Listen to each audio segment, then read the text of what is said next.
اعوذ باللہ السمیع العلیم من الشیطان الرجیم بسم اللہ الرحمن الرحیم رب اشرح لی صدری ویسر لی امری واحلل عقدۃ من لسانی ویفقہوا قولی رب یسر ولا تعسر وتمم بالخیر وبک نستعین رب زدنی علما۔ السلام علیکم ورحمۃ اللہ وبرکاتہ۔ الحمدللہ ہم سورہ نساء کا ترجمہ و تفسیر کر رہے ہیں۔ 50 آیات تک ترجمہ و تفسیر الحمدللہ ہم کر چکے ہیں۔ آج کا سبق آیت نمبر 51 سے دیکھیے۔ اعوذ باللہ من الشیطان الرجیم الم تر الی الذین اوتوا نصیبا من الکتاب یؤمنون بالجبت والطاغوت۔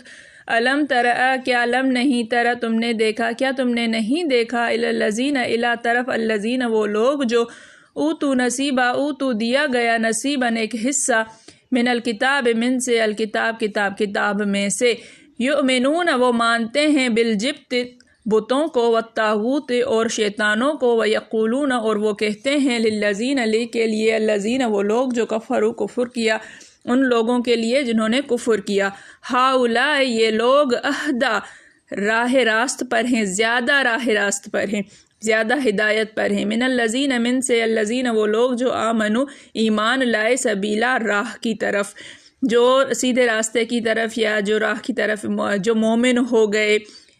الم تر الی الذین اوتوا نصیبا کیا تم نے نہیں دیکھا ان لوگوں کو جنہیں دیا گیا ایک حصہ من الکتاب کتاب میں سے جنہیں کتاب میں سے ایک حصہ دیا گیا یعنی اہل کتاب۔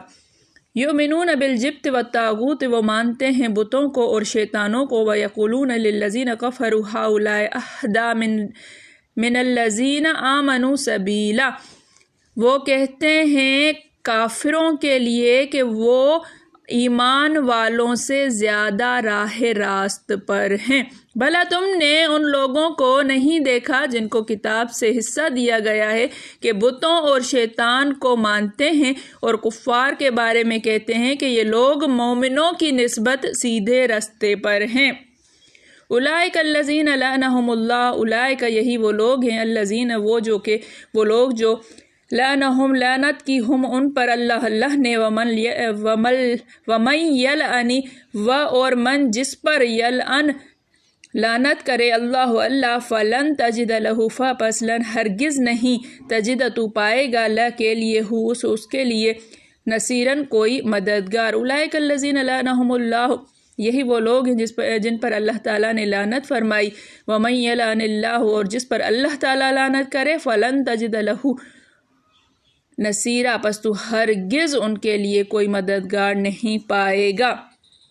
یہی لوگ ہیں جن پر اللہ نے لعنت کی ہے اور جس پر اللہ لعنت کرے تو تم اس کا کسی کو مددگار نہ پاؤ گے۔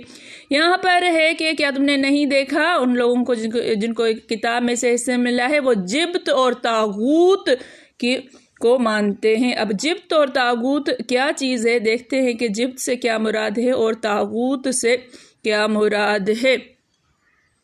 جبت کے معنی حضرت فاروق اعظم رضی اللہ تعالیٰ عنہ وغیرہ سے جادو اور طاغوت کے معنی شیطان کے مروی ہیں کہ جبت سے مراد جادو ہے اور طاغوت سے مراد شیطان ہے۔ یہ بھی کہا گیا ہے کہ جبت جپشن کا لفظ ہے اس کے معنی شیطان کے ہیں۔ شرک بت اور کاہن کے معنی بھی بتائے گئے ہیں۔ بعض کہتے ہیں کہ اس سے مراد حی بن اخطب ہے بعض کہتے ہیں کعب بن اشرف ہے۔ ایک حدیث میں ہے فال اور پرندوں کو ڈانٹنا یعنی ان کے نام یا ان کے اڑنے یا بولنے یا ان کے نام سے شگون لینا اور زمین پر لکیریں کھینچ کر معاملات طے کرنا اور جبت تھے۔ حسن رحمۃ اللہ کہتے ہیں جبت شیطان کی گنگناہٹ ہے۔ طاغوت کی نسبت سوال کیا گیا تو فرمایا کہ یہ کاہن لوگ ہیں جن کے پاس شیطان آتے ہیں۔ مجاہد رحمۃ اللہ فرماتے ہیں انسانی صورت کے یہ شیاطین ہیں جن کے پاس لوگ اپنے جھگڑے لے کر آتے ہیں اور انہیں حاکم مانتے ہیں۔ حضرت امام مالک رحمۃ اللہ فرماتے ہیں اس سے مراد ہر وہ چیز ہے جس کی عبادت اللہ کے سوا کی جائے۔ پھر فرمایا کہ ان کی جہالت بے دینی اور خود اپنی کتاب کے ساتھ کفر کی نوبت یہاں تک پہنچ گئی ہے کہ کافروں کو مسلمانوں پر ترجیح اور افضلیت دیتے ہیں۔ ابن ابی حاتم میں ہے کہ حی بن اخطب اور کعب بن اشرف مکہ والوں کے پاس آئے تو اہل مکہ نے ان سے کہا تم اہل کتاب اور صاحب علم ہو، بھلا بتاؤ تو تم بہتر ہو یا محمد صلی اللہ علیہ وسلم؟ انہوں نے کہا تم کیا ہو اور وہ کیا ہیں؟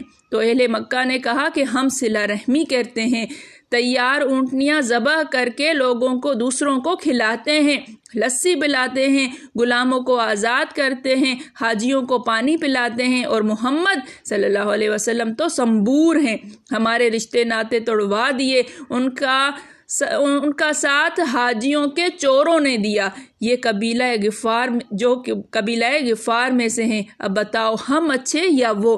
تو انہوں نے کہا تم بہتر ہو اور تم زیادہ سیدھے راستے پر ہو۔ اس پر یہ آیت اتری ہے۔ دوسری روایت میں ہے کہ انہی کے بارے میں آیت ان نشانیہ کا هو الابتر اتری۔